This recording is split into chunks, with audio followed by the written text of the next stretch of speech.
Everybody for coming, and we are videotaping this for the people that can't. The whole group in Lima wanted to participate. We tried to figure out a way of streaming it live, but at least we'll have a document from this for others. So thank you for coming. We have a handout that we'll duplicate. We'll get a scanned file for this. And we're really pleased to have Dr. Chan Lee with us. As you know, Chan is a graduate of our program. He's a professor of HRD at Seoul National University, the major research institution in Korea. So we're really proud that he's involved in this activity that's going on in Korea right now. The S-OJT has national human resource development level in Korea. And we've talked a little bit about that in Korea, they are doing probably more than anybody else, any other country right now in terms of moving HRD practice into policy at the national level.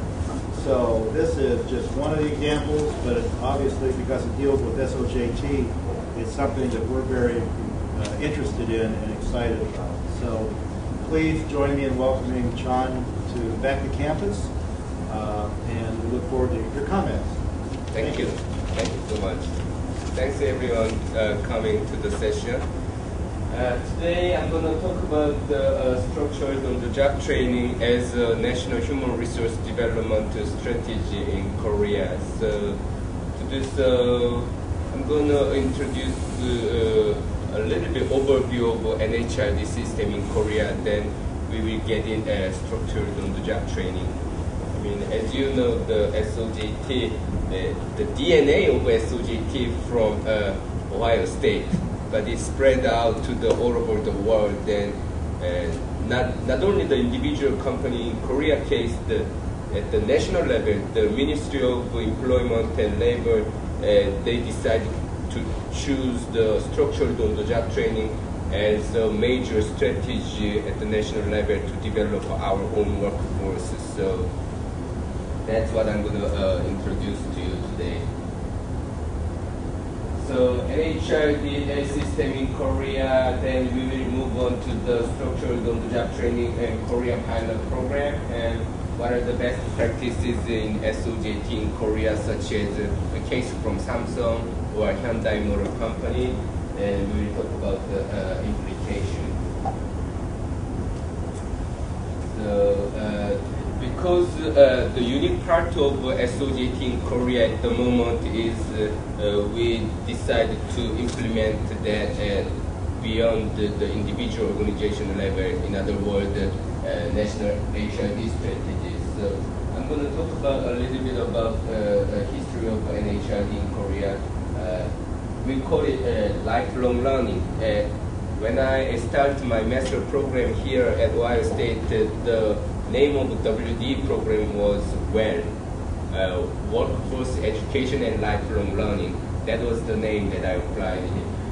We call it Lifelong Competence Development in NHRD, and skill promotion and competition, qualification management project, and foreign workforce employment, and international cooperation overseas employment. She mentioned that you are working with Saudi Arabia and some scholars from Indonesia. Same things that's what we are trying to do in Korea is at the national level. So here is a short movie clip that shows how much government emphasizes on human resource development, and that's the news clip I will show you. Past year, President Lee Myung-bak has held 40 economic emergency meetings drawing up action plans that could cushion the ripple effects of the global economic crisis. Kang Chae-ri takes a close look at how far the Lee administration has come in terms of revitalizing Korea's economy. For the past year, President Lee Myung-bak has spent most of his Thursday mornings looking after the Korean economy following the recent global economic crisis. On January 8, 2009, he presided over the first emergency economic meeting at the presidential office with the goal of coming up with practical ways to overcome the crisis. So far, 41 emergency economic meetings have taken place, and the president has held about a third of them outside his office in places such as traditional markets, career centers and research institutes in order to personally check up on the progress being made under his administration's policies and on the difficulties being faced by the private sector. In these meetings, working class-friendly policies such as job sharing, spending on job training and internships, and tax breaks were highlighted. Additionally, the president and his officials put their heads together each session to think of ways to boost the competitiveness of the country's key industries, namely automobile manufacturing, shipbuilding, and industrial plants. As a result, economic indicators such as stocks, interest rates, and foreign exchange rates have improved for the nation, while the country enjoyed a record $41 billion trade surplus last year.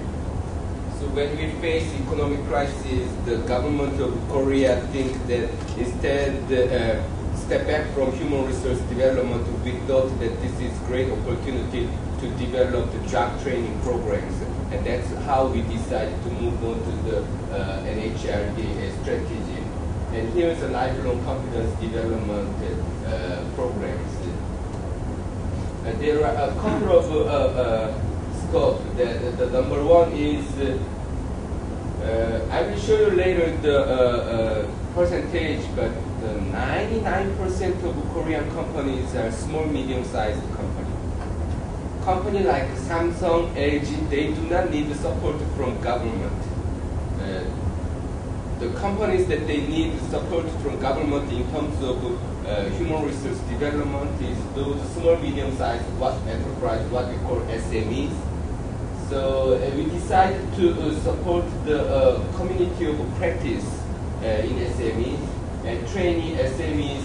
Provide a training program. It's mostly awareness training program to SMEs, CEO and HRD professionals.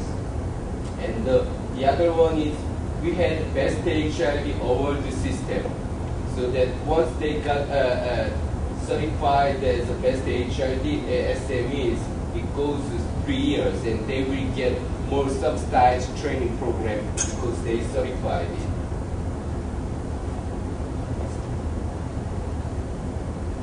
And this is the one that we developed CBC, competence-based curriculums for SMEs, focusing on those major core courses such as business strategy or sales marketing and HRD and leadership, and quality control and management, financing, production management, and management of technology. And we did training needs analysis across the different small, medium-sized enterprise, and those top 5 courses are the top of the training needs based on the training needs analysis. So government developed the competence-based curriculum and provide the training program to them. And they set also the Ministry of Employment and Labor set the vocational training consortium for small, medium-sized enterprise. They have very much willing to provide a training program, yet they do not have curriculum and facility. Large firms such as Samsung and LG, they do have training facilities. And universities, they do have curriculum. So what they are doing is set the vocational training consortium for SMEs based on the support from large firms and their universities. Why would the larger firms provide and share their training facility? Because those small, medium-sized enterprise, they are those companies subcontractors. So if they increase their employees' competence level, that means those large firms' product quality will be improved as well.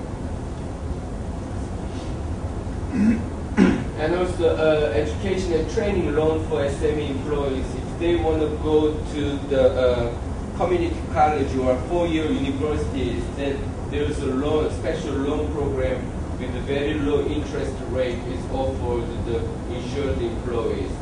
And it's It's sponsored by Ministry of Employment and Labor. There's another organization, sub-organization by that, called what we call the HRD Service Korea. And I think you know that since Hannah has worked for that organization as well before she comes here. And so that they have a lending program of vocational training facilities and fund for small, medium-sized enterprise and short-term adoption training programs as well.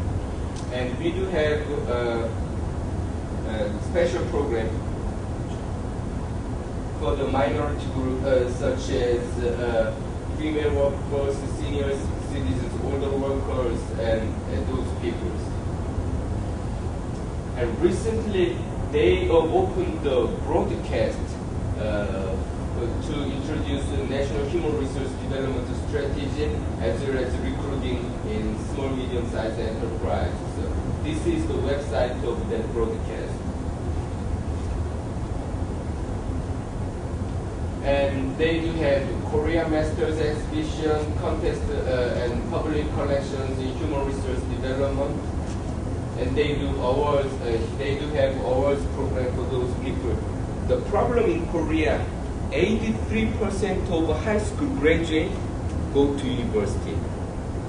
But the industry perspective, we do not have that many, such a high rate of high educational people.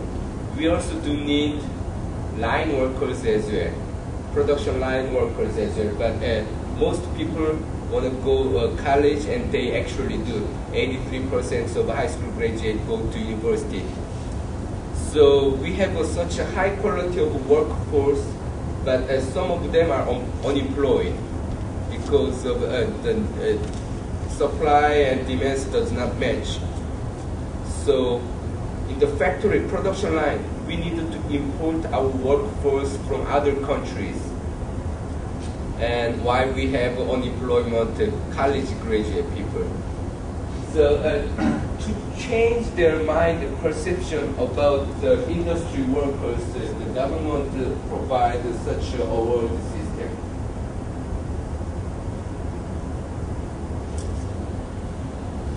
And skill promotion and competition, that's the next criteria of NHRD in Korea.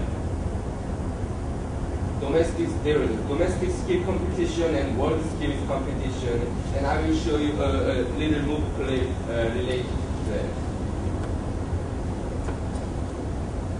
that. They attended 17 times world skill competition. 세계 기능인들이 경쟁하는 기능 올림픽에서 우리가 1등을 못하는 이상할 정도로 대한민국은 가장 강한 나라입니다. 이번 주부터 대표 선발전을 겸한 지방 기능 경기장을 Out of those 17 competition participants, Korea ranked number 1 15 times. So they participated in 1976 for the first time, and they got ranked 6th at the time.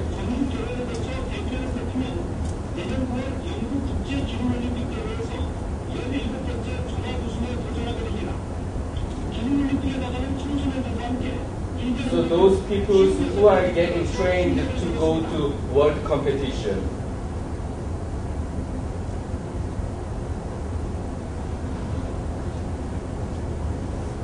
And qualification management project. There are testing and award system so that people can, we can promote and encourage most our workforce to increase their levels further. There is a certificate, what we call the recognition, the QNet into the integrity information system, so that we can manage the qualification as well as certification system in Korea. And as I mentioned to you, because most of line workforce we lack of number of employees, so we import. So foreign workforce employment is another area